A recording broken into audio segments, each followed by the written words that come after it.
Tsunami நினைவு தினம். அன்னைக்கெல்லாம் இவ்வளவு டெக்னாலஜி, யூடியூப்பு இதெல்லாம் இல்லை. அன்னைக்கு சுனாமி டிவி இருந்தது, செய்திகள்லாம் இருந்தது. சுனாமி இந்த நாடே சோகத்தில் மூழ்கிய ஒரு நாள்.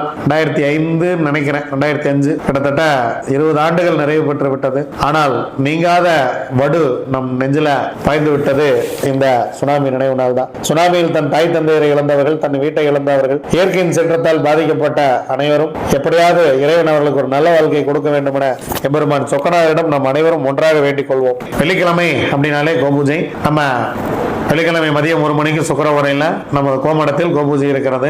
கோமாதாவுக்கு நீங்க இந்த மார்கழி மாதம் ஏதேனும் செய்ய வேண்டியது இருந்தால் செய்யுங்கள். உங்களால் முடிந்த தொகையை, பங்களிப்பை கோமாதாவுக்கு செலுத்துங்கள். உங்களால் ஏதாவது வாங்கி கொடுக்க முடிஞ்சா வாங்கி கொடுங்க. கோமாதாவை மகிழ்ச்சியாக வைத்துக் கொள்ளும், வாழ்க்கை சிறப்பாக இருக்கட்டும்.